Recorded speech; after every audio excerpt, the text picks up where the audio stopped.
नमस्कार दोस्तों, आप सभी का हार्दिक अभिनंदन एवं स्वागत है हमारे YouTube चैनल जीवन रचना में। दोस्तों, एक बार की बात है, देवी सत्यभामा भगवान श्री कृष्ण के पास आती है और उनसे पूछने लगती है, हे स्वामी, आप नित्य तुलसी को जल देते हैं और देवी रुक्मिणी नित्य तुलसी के पास दीपक जलाती है। इसके पीछे क्या रहस्य है? कृपया आप मुझे तुलसी को जल देने का और तुलसी के पास दीपक जलाने का विशेष महत्व बताएं। भगवान श्री कृष्ण कहते हैं, हे देवी सत्यभामा, आपने समस्त मानव जाति के लिए आज बहुत ही महत्वपूर्ण प्रश्न किया है। देवी तुलसी लक्ष्मी जी का ही अवतार है। देवी तुलसी भगवान विष्णु जी को अत्यंत प्रिय है, इसीलिए यह मुझे भी सबसे अधिक प्रिय है। जो भी मनुष्य तुलसी को जल देता है, उस पर मेरी कृपा सदैव बनी रहती है। जो भी मनुष्य मुझे तुलसी पत्र डालकर भोग चढ़ाता है, मैं उसे प्रेम से स्वीकार करता हूं। तुलसी पत्र के बिना मैं किसी भी प्रकार का भोग स्वीकार नहीं करता हूं। हे देवी, अब मैं तुम्हें तुलसी को जल देने का और तुलसी के पास दीपक जलाने का महात्म सुनाता हूं। इसीलिए तुम इस कथा को ध्यान से सुनो। जो भी स्त्री इस कथा को ध्यान से पूरा सुनती है, वह सदा सुहागिन रहती है, उसके घर में सुख समृद्धि आती है और दरिद्रता का नाश होता है। इस विशेष कथा को सुनने से किसी भी मनुष्य के घर में धन दौलत की कभी कमी नहीं रहती। देवी सत्यभामा कहती है, हे स्वामी, मैं इस कथा को ध्यान से पूरा सुनूंगी, कृपया आप मुझसे वह कथा कहिए। तब भगवान श्री कृष्ण देवी सत्यभामा को वह कथा सुनाने लगते हैं। भगवान श्री कृष्ण कहते हैं, हे देवी, पूर्व काल की बात है, मध्य देश में दामोदर शर्मा नाम का एक वैश्य अपनी पत्नी के साथ रहा करता था। वैश्य के पास किसी चीज की कोई कमी नहीं थी। ईश्वर की कृपा से उसके पास सब प्रकार के सुख ऐश्वर्य थे, किंतु उस वैश्य की कोई संतान नहीं थी, जिस कारण से वह सदैव ही दुखी रहा करता था। उस दामोदर वैश्य ने संतान प्राप्ति के लिए कई उपाय किए, उसने दान धर्म किए, अनेक प्रकार के वैद्यों से उपचार भी किए, किंतु फिर भी उसे कोई संतान नहीं हो रही थी। फिर एक दिन वह वैश्य महामुनि वशिष्ठ जी से मिलने के लिए उनके आश्रम पर जाता है। मुनि वशिष्ठ जी दामोदर शर्मा का स्वागत करते हैं और कुशल मंगल पूछते हैं। तब वह दामोदर शर्मा मुनि वशिष्ठ जी से कहता है, हे मुनिवर, मैं बहुत ज्यादा दुखी हूं, मेरी कोई संतान नहीं है और संतान के बिना मेरा उद्धार कैसे होगा। मैंने संतान प्राप्ति के लिए अनेक उपाय भी किए हैं, किंतु मुझे संतान नहीं हो रही है। कृपया आप ही बताइए कि मुझे किस कारण से पुत्र की प्राप्ति नहीं हो रही है। क्या मुझसे जाने अनजाने में कोई पाप हुआ है? तब मुनि वशिष्ठ जी अपनी दिव्य दृष्टि से दामोदर शर्मा के पूर्व जन्म के बारे में जान लेते हैं। वशिष्ठ जी कहते हैं, हे पुत्र, पिछले जन्म में तुम्हारे द्वारा घोर पाप हो गया था, उसी कारण से तुम्हें इस जन्म में संतान सुख प्राप्त नहीं हो रहा है। दामोदर शर्मा कहता है, हे मुनिवर, कृपया मुझे बताइए, पिछले जन्म में मुझसे कौन सा पाप हुआ था और उस पाप से मुक्त होने के लिए मुझे कौन सा उपाय करना चाहिए। वशिष्ठ जी कहते हैं, हे वत्स, पिछले जन्म में तुम्हारा जन्म एक बहुत ही धनवान कुल में हुआ था। तुमने पिछले जन्म में एक गाय को अत्यंत दुख दिया था। एक दिन एक गाय भूख और प्यास से व्याकुल होकर तुम्हारे द्वार पर आई थी, किंतु तुमने उस गाय को ना रोटी खिलाई, ना तो चारा खिलाया और ना ही उसे जलपान कराया। तुमने बड़ी ही निर्दयता से उस गाय को अपमानित करके घर से निकाल दिया। उस गाय ने अभी अभी बछड़े को जन्म दिया हुआ था और भूख से व्याकुल होने के कारण वह गाय वहीं पर मूर्छित होकर गिर पड़ी और उस दिन वह अपने बछड़े को दूध भी नहीं पिला पाई। इसीलिए उसी ने तुम्हें श्राप दे दिया था। उसी गाय के श्राप के कारण तुम्हारी ऐसी दुर्दशा हुई है। उस गाय के श्राप के कारण तुम्हें इस जन्म में संतान नहीं हो रही है। गुरु वशिष्ठ जी की बात सुनकर उस दामोदर शर्मा को बड़ा दुख हुआ और वह स्वयं को कोसते हुए कहने लगा, हाय, यह मैंने क्या किया, एक बेचारी दुखी गौ माता की सेवा नहीं की। मैंने बहुत बड़ा अपराध किया है और उसी का दंड मुझे भोगना पड़ रहा है। दामोदर शर्मा गुरु वशिष्ठ जी से कहता है, हे मुनिवर, मुझसे बहुत बड़ा अपराध हुआ है, अब मैं इस पाप का प्रायश्चित कैसे करूं, कृपया आप ही मेरा मार्गदर्शन कीजिए।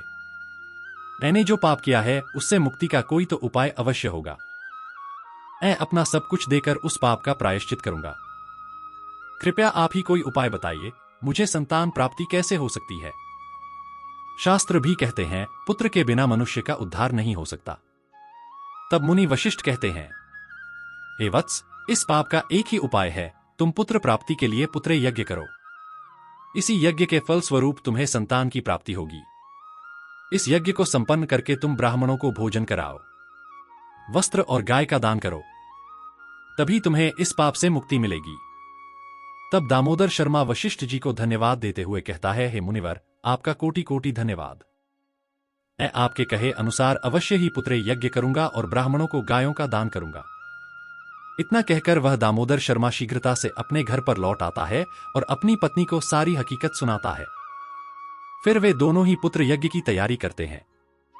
अनेक ऋषि मुनियों को निमंत्रण देकर वह श्याम शर्मा पुत्र यज्ञ संपन्न करता है और उन ऋषि मुनियों तथा ब्राह्मणों को गाय, वस्त्र आदि का दान करता है।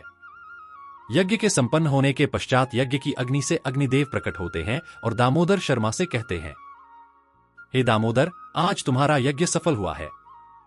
तुमने पुत्र प्राप्ति के लिए यह यज्ञ किया था, इसीलिए तुम्हें मेरी कृपा से एक पुत्र की प्राप्ति होगी। किंतु तुम्हारे पुत्र की आयु केवल 18 वर्ष की ही होगी और 18 वर्ष समाप्त हो जाने के पश्चात तुम्हारे पुत्र की मृत्यु हो जाएगी। इतना कहकर अग्निदेव अंतर्ध्यान हो जाते हैं। पुत्र यज्ञ करके और अग्निदेव से पुत्र का वरदान प्राप्त करके वह दामोदर शर्मा बहुत प्रसन्न तो हुआ, किंतु उसे बड़ा दुख भी हुआ। दामोदर शर्मा ने सोचा, पुत्र न होने से अच्छा है कम आयु वाला पुत्र ही ठीक है। फिर वह पहले की तरह अपने कार्य में लगा रहा। कुछ ही दिनों के पश्चात उसकी पत्नी ने गर्भ धारण किया और दामोदर शर्मा के घर में एक अत्यंत सुंदर पुत्र ने जन्म लिया। वह बालक बड़ा ही तेजस्वी दिखाई पड़ रहा था। दामोदर शर्मा के पुत्र ने गुरुकुल में शिक्षा प्रदान की। दामोदर शर्मा का पुत्र जैसे जैसे बड़ा होने लगा, दामोदर शर्मा को बहुत अधिक चिंता सताने लगी। फिर जब उसका पुत्र 16 वर्ष का हुआ तो दामोदर शर्मा की पत्नी ने उससे कहा, हे नाथ, अब हमें अपने पुत्र का विवाह कर देना चाहिए। हमारा पुत्र अब विवाह योग्य हो गया है। दामोदर शर्मा ने कहा, हे प्रिय, विधि के विधान के अनुसार हमारे पुत्र की आयु केवल 18 वर्ष की ही है। 18 वर्ष के पश्चात हमारे पुत्र की मृत्यु हो जाएगी, इसीलिए हमें इसका विवाह करके किसी कन्या के जीवन को बर्बाद नहीं करना चाहिए। वह तो 2 वर्षों बाद विधवा हो जाएगी, फिर उसे जीवन में अनेक कष्ट सहन करने पड़ेंगे। लेकिन दामोदर शर्मा की पत्नी नहीं मानी, वह अपने पुत्र का विवाह होता देखना चाहती थी। दामोदर शर्मा की पत्नी कहती है, हे नाथ, कुछ भी हो, मैं अपने पुत्र को अविवाहित मरते हुए देख नहीं सकती। हमारे पास किस चीज की कमी है? हमारी पुत्र वधू इस संपत्ति को प्राप्त करके सुखी जीवन जी सकती है। इसलिए अब आप संकोच ना करें और हमारे पुत्र के लिए सुंदर कन्या की खोज करें। अपनी पत्नी की जिद के आगे दामोदर शर्मा की एक ना चली और फिर वह पुत्र के विवाह के लिए मान गया। फिर उसने पास ही के नगर में रहने वाले एक अत्यंत गरीब वैश्य की पुत्री के साथ अपने पुत्र का विवाह संपन्न किया। दामोदर शर्मा की बहू का नाम नंदिनी था। वह अत्यंत गुणवान, चरित्रवान और पतिव्रता नारी थी। वह अपने पति के मृत्यु की बात को नहीं जानती थी। नंदिनी नित्य अपने सास ससुर और अपने पति की सेवा करने लगी। वह सभी के साथ बड़े प्रेम से रहती और कभी किसी की आज्ञा का उल्लंघन नहीं करती थी। उसने अपनी मधुर वाणी और कार्यकुशलता से सभी के मन को जीत लिया। इस प्रकार से 2 साल बीत गए और फिर वह समय निकट आ गया जब दामोदर शर्मा के पुत्र की मृत्यु होने वाली थी। दामोदर शर्मा को बड़ा भय लगने लगा। फिर एक दिन उसने अपनी बहू को बुलाया और उससे क्षमा मांगते हुए कहने लगा, हे बहू, तुम मुझे क्षमा कर देना, मैंने तुम्हारे साथ बड़ा अन्याय किया है। नंदिनी ने कहा, हे ससुर जी, आप ऐसा क्यों कह रहे हैं? आप मुझसे क्षमा मांगकर मुझे लज्जित ना कीजिए। मैं आपसे छोटी हूं, आपकी पुत्री के समान हूं। कृपया आप संकोच ना करते हुए आपके मन में जो भी बात है वह कहिए। फिर दामोदर शर्मा कहने लगा, हे पुत्री, तुम कल्याणी हो, तुम एक महान पतिव्रता हो, किंतु मेरे पुत्र के साथ तुम्हारा विवाह होने से पूर्व मैंने तुमसे एक बात छिपाई है। हमें पुत्र की प्राप्ति पुत्र यज्ञ करने के बाद हुई थी और अग्निदेव ने हमें यह कहते हुए पुत्र प्राप्ति का आशीर्वाद दिया था कि हमारे पुत्र की आयु केवल 18 वर्ष की ही होगी। 18 वर्ष के बाद हमारे पुत्र की मृत्यु हो जाएगी। अपने ससुर की बात सुनकर नंदिनी ने कहा, हे ससुर जी, बस इतनी सी बात है, आप चिंता ना कीजिए। मैं आपको वचन देती हूं कि आपकी पुत्र वधू मैं कभी विधवा नहीं होंगी। आपके पुत्र के प्राणों की रक्षा मैं करूंगी। आप बस मुझे एक दीपक, जल का घड़ा और एक गाय लाकर दीजिए। मेरे पति के प्राणों की रक्षा इन्हीं से होगी। नंदिनी की बात सुनकर दामोदर शर्मा को बड़ा आनंद हुआ और वह कहने लगा, हे बहू, जैसी तुम्हारी इच्छा। इतना कहकर दामोदर शर्मा ने अपनी बहू को वह तीनों चीजें लाकर दी।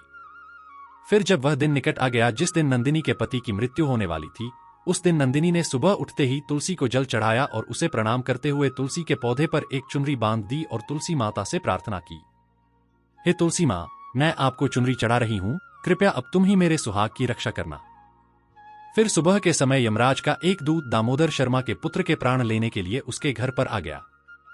जैसे ही वह घर में प्रवेश करने लगा, तब तुलसी के पौधे ने उसे रोक दिया और कहा, हे यमदूत, इस घर में निवास करने वाली स्त्री ने मुझे चुनरी चढ़ाई है और इसीलिए अब इसके सुहाग की रक्षा मैं कर रही हूं। तुम इसके घर में प्रवेश नहीं कर सकते। इतना कहकर तुलसी ने यमराज के उस दूत को घर में जाने से रोक दिया। वह दूत भयभीत होकर नंदिनी के पति के प्राण लिए बगैर ही यमपुरी लौट गया और यमपुरी में जाकर उसने यमराज से कहा, हे धर्मराज, मैं धरती लोक पर एक पुरुष के प्राण लेने के लिए गया था, किंतु तुलसी के पौधे ने मेरा रास्ता रोका। उस तुलसी के पौधे के कारण मैं घर में प्रवेश नहीं कर पा रहा हूं। इस बात पर यमराज को बड़ा क्रोध आ गया। फिर उन्होंने अन्य 2 दूतों को बुलाया और कहा, हे दूतों, तुम अब शाम के समय नंदिनी के घर पर जाओ। जब तुलसी का पौधा सो रहा होगा, तुम उसके पति के प्राण लेकर यमलोक आ जाओ। फिर शाम के समय यमराज के 2 दूत नंदिनी के घर की ओर निकल पड़े। नंदिनी ने शाम होते ही तुलसी के पास एक दीपक जला दिया और उससे प्रार्थना की, हे दीपक, अब तुम ही मेरे पति के प्राणों की रक्षा करो। यम के दूत मेरे पति के प्राण लेने के लिए आ रहे हैं। फिर शाम हो गई, तुलसी का पौधा भी सो गया और यमराज के 2 दूत नंदिनी के घर के सामने आकर खड़े हो गए और सोचने लगे, अब तो इस मनुष्य के प्राण लेकर ही हम यमपुरी लौटेंगे। जैसे ही यम के दूत नंदिनी के घर में प्रवेश करने लगे, तब तुलसी के पास लगाए हुए दीपक ने उनका रास्ता रोक दिया और कहा, हे दूतों, तुम अब इस नंदिनी के पति के प्राण नहीं ले जा सकते। उस स्त्री ने मुझे प्रज्वलित करके उसके पति के प्राणों की रक्षा करने की प्रार्थना की है, इसीलिए अब मैं उसके पति के प्राणों की रक्षा कर रहा हूं। इसीलिए तुम आज उसके पति के प्राण नहीं ले जा सकते। तुम यहीं से लौट जाओ, नहीं तो मैं सब कुछ जलाकर भस्म कर दूंगा और मेरी अग्नि में तुम दोनों भी जलकर भस्म हो जाओगे। उस दीपक की बात सुनकर यमराज के दोनों दूत अत्यंत भयभीत हो गए और फिर से लौटकर यमराज के पास चले गए। वहां पर जाकर उन्होंने यमराज को सारा वृतांत सुनाते हुए कहा, हे धर्मराज, आपकी आज्ञा का पालन करते हुए हम दोनों शाम के समय उस पुरुष के प्राण लेने के लिए गए थे, किंतु तुलसी के पास लगाए हुए दीपक ने हमारा रास्ता रोक दिया, इसीलिए हम खाली हाथ ही लौट आए हैं। यह सुनकर यमराज को बड़ा क्रोध आ गया। फिर उन्होंने अन्य 4 दूतों को बुलाया और कहा, हे दूतों, अब तुम सुबह उस नंदिनी के जागने से पहले जाओ और उसके पति के प्राण लेकर आ जाओ। यमराज की आज्ञा पाकर वे यम के दूत सुबह नंदिनी के घर की तरफ जाने लगे। लेकिन इधर नंदिनी ने रात को ही घर के दरवाजे के सामने जल से भरा हुआ लोटा रख दिया और उससे प्रार्थना की, हे जल देवता, अब आप ही मेरे पति के प्राणों की रक्षा कीजिए। यम के 2 दूत मेरे पति के प्राण लेने के लिए आ रहे हैं, अब आप ही मेरे सुहाग की रक्षा कर सकते हैं। इतना कहकर वह नंदिनी सोने के लिए चली गई।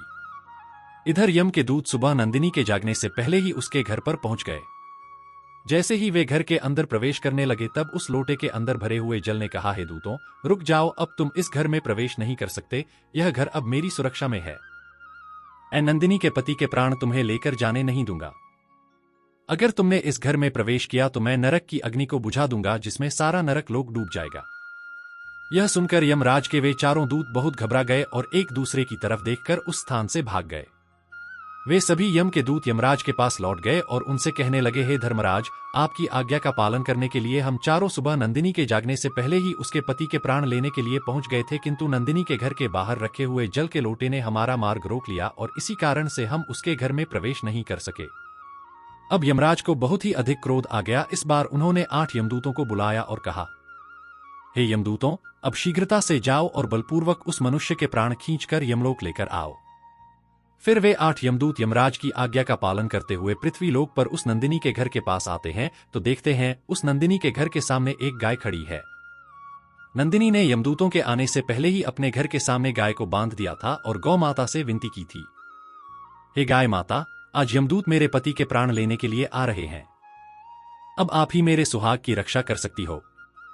हे गौ माता, मैं आपकी शरण में आई हूं, कृपया मुझे विधवा होने से बचा लीजिए।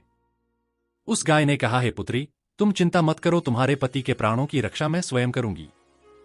मेरे होते हुए यम के दूत तुम्हारे घर में प्रवेश नहीं कर पाएंगे, इसलिए तुम चिंता से मुक्त होकर घर में अपने पति की सेवा करो। फिर जैसे ही वे यमदूत घर के अंदर प्रवेश करने के लिए आगे बढ़ते हैं, तब वह गाय उन्हें रोक देती है और कहती है, हे यमदूतों, तुम यहीं से लौट जाओ, इस घर में तुम लोग प्रवेश नहीं कर सकते, इस घर की रक्षा मैं कर रही हूं। मेरे रहते कोई भी इस घर के अंदर प्रवेश नहीं कर सकता। यदि तुमने घर के अंदर प्रवेश करने का प्रयत्न किया तो मैं तुम सभी को श्राप दे दूंगी। अगर तुम्हें इस घर के अंदर प्रवेश करना है तो तुम्हें पहले मेरे प्राण लेने पड़ेंगे और तुम सभी को गौ हत्या का पाप लगेगा, जिसका कोई प्रायश्चित नहीं है। वहां पर उपस्थित सभी यमदूत गाय के द्वारा श्राप देने की बात सुनकर भयभीत हो गए। वे जानते थे कि गाय के द्वारा दिए गए श्राप से कोई मुक्त नहीं कर सकता और गौ हत्या तो संसार का सबसे बड़ा अपराध और महापाप है, जिसका कोई प्रायश्चित भी नहीं है। इसीलिए वे सभी वहां से लौटकर यमराज के पास चले गए। यमपुरी जाकर उन यमदूतों ने यमराज को सारा वृतांत सुनाते हुए कहा, हे धर्मराज, उस नंदिनी के पति के प्राणों की रक्षा एक गाय कर रही है। उस गाय ने हमें श्राप देने की बात कही, इसीलिए हम सभी भयभीत होकर वापस लौट आए हैं। हम में गाय का सामना करने की शक्ति नहीं है। उन यमदूतों की बात सुनकर यमराज आग बबूला हो गए और स्वयं भैंसे पर सवार होकर पृथ्वी लोक की ओर निकल पड़े। यमराज अपने भैंसे पर सवार होकर उस नंदिनी के घर के पास चले आते हैं। यमराज को अपने घर के सामने खड़ा हुआ देखकर नंदिनी भयभीत हो जाती है और जल्दी से आकर यमराज के चरण स्पर्श करके उन्हें नमस्कार करती है और उनकी स्तुति करने लगती है। हे सूर्यतन्य, यमराज, आप तो तीनों लोकों के प्राणियों पर कृपा करने वाले महान देवता है। इस संसार के समस्त प्राणियों के पाप और पुण्य का लेखा जोखा आप अपने पास रखते हैं। हे न्याय के देव धर्मराज, मैं सत्य धर्म का पालन करने वाली एक पतिव्रता स्त्री हूं। मैं आपको बारंबार नमस्कार करती हूं। कृपया मुझे आशीर्वाद दीजिए। नंदिनी के द्वारा की गई स्तुति से यमराज अत्यंत प्रसन्न होते हैं और उसे अनजाने में ही सदा सुहागिन रहो, ऐसा कहकर आशीर्वाद देते हैं। फिर जब यमराज नंदिनी के पति के प्राण ले जाने के लिए आगे बढ़ते हैं तो नंदिनी कहती है, हे धर्मराज, आपने अभी मुझे सदा सुहागिन रहने का आशीर्वाद दिया और अब आप मेरे पति के प्राण लेने जा रहे हैं। इससे तो आपका आशीर्वाद झूठा साबित हो जाएगा। यह सुनकर धर्मराज रुक जाते हैं और नंदिनी की ओर देखकर मुस्कुराने लगते हैं। नंदिनी के निर्मल हृदय और अपने पति के प्रति समर्पण भाव को देखकर यमराज अत्यंत प्रसन्न होते हैं। नंदिनी की ओर देखकर यमराज कहते हैं, हे पुत्री, आज तुमने साक्षात मृत्यु को ही पराजित किया है। मैं तुम्हारे पतिव्रता धर्म से अत्यंत प्रसन्न हूं। अब मैं तुम्हारे पति के प्राण हरण नहीं करूंगा। तुम्हारी जो भी मनोकामना है वह मुझसे मांग लो। तब नंदिनी ने कहा, हे धर्मराज, मैं अपने पति के लिए 100 वर्ष की आयु मांगती हूं। मेरे लिए मेरे पति ही परमेश्वर है। मैं अपने पति को छोड़कर जीवित नहीं रह सकती, इसीलिए आप मुझे यही वरदान दीजिए। तब यमराज प्रसन्न होकर कहते हैं, तथास्तु। हे कल्याणी, आज से जो भी स्त्री अपने घर के सामने तुलसी का पौधा लगाती है, तुलसी के पास शाम को दीपक जलाती है, जिस घर के सामने गाय बंधी होती है और जो स्त्री अपने घर के सामने जल का लोटा रखती है, उसके घर में कभी भी मेरे दूत प्रवेश नहीं करेंगे। इतना कहकर यमराज उस स्थान से अंतर्ध्यान हो जाते हैं। कथा सुनाते हुए भगवान श्री कृष्ण कहते हैं, हे देवी सत्यभामा, इस प्रकार से उस नंदिनी ने अपने पतिव्रता धर्म का पालन करके उसकी मृत्यु को टाल दिया था। इसीलिए जो भी स्त्री अपने घर के सामने तुलसी का पौधा लगाती है, रोज शाम को तुलसी के पास दीपक जलाती है, उसके घर में मृत्यु प्रवेश नहीं करती है। जिस घर के सामने गाय बंधी होती है, उस घर में कभी दुख, दरिद्रता नहीं आती है। जो स्त्री अपने घर के सामने जल से भरा हुआ लोटा रखती है, उसके घर में कभी शोक, कष्ट एवं बीमारियां नहीं होती है और उस घर में धन की देवी माता लक्ष्मी का हमेशा वास रहता है तथा धन दौलत के कभी कमी नहीं रहती। तो दोस्तों, इस प्रकार से भगवान श्री कृष्ण ने देवी सत्यभामा को तुलसी के पास दीपक जलाने का महत्व सुनाया है। उम्मीद करते हैं दोस्तों, आपको भी यह अत्यंत महत्वपूर्ण एवं पौराणिक कथा और जानकारी पसंद आई होगी। अंत में दोस्तों, आपसे सिर्फ एक निवेदन है कि कृपया वीडियो को लाइक जरूर कर दें और हमारे चैनल जीवन रचना को सब्सक्राइब अवश्य कर लें। कमेंट सेक्शन में जय माता तुलसी जी अवश्य लिखें। धन्यवाद।